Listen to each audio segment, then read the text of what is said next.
Thank you, Mr. Speaker. Members, while Jewish communities have differing perspectives on this bill and how it's been framed, and I will be speaking on the bill later today, right now I'm here to talk to you and let you know about input I've received from Jewish communities. Jewish communities overwhelmingly do support the freedom of speech. So freedom of speech, super important to Jewish communities. Jewish tradition places a very high value on this. And I'll just tell you, we view it as both an ancient Jewish value and a cornerstone of our democracy.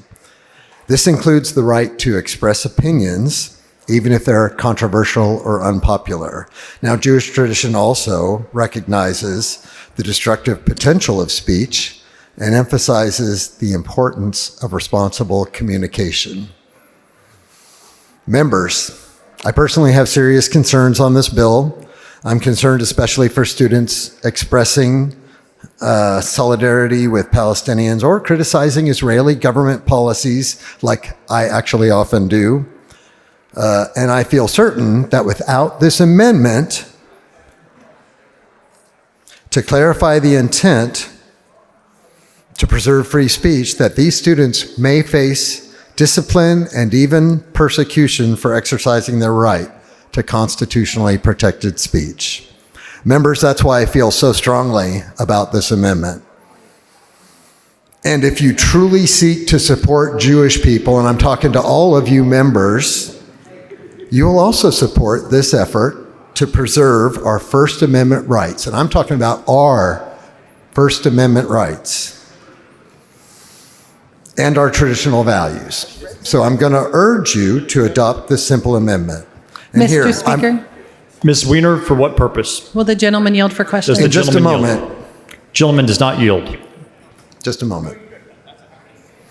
So I'm going to urge you to adopt this amendment, and here's the substantive part of it. It is the intent of the legislature that this legislation not be used to punish speech protected by the First Amendment to the United States Constitution or Section 8, Article 1 of the Texas Constitution, that it is engaged in by a student enrolled at a school district, open enrollment, charter school, or public institution of higher education, unless the speech is accompanied by actions that violate the district's, schools, or institution's student code of conduct. This bill literally only codifies the protection of First Amendment speech. Sorry, this amendment only would codify the protection of First Amendment speech and the intent in the statute for that. So without this amendment, the only fully Jewish member of this assembly, me, will be forced to vote against this bill. I would hate for you all to put me in that position. If you will just adopt this simple little piece of language to protect our constitutional right, then I can vote for the bill in good conscience.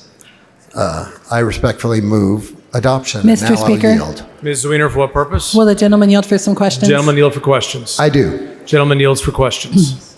Thank you so much for offering this amendment, Rep. Rosenthal. I just want to take a moment. I know we've had a lot of people walking in and out of lunch, especially since we were just on a point of order.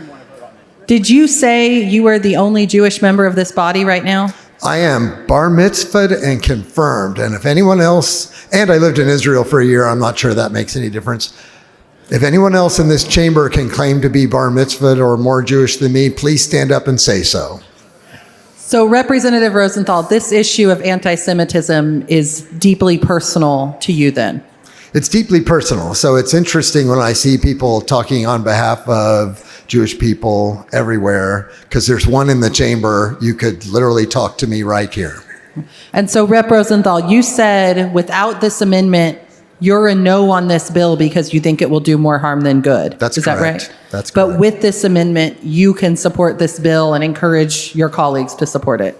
Yes, and I'll say for the record that I have mixed emotions on the bill, but with this amendment, I would be comfortable voting for it, as I'm sure a number of colleagues who are on the fence about it will be also. And so Representative Rosenthal, you heard Representative Capriglione lay out his goals for this bill. Do you agree with his goals? Of course. And so do you The think, goals are admirable. so your amendment is merely helping Representative Capriglione achieve his goals without doing harm to our right of free speech. Is that correct?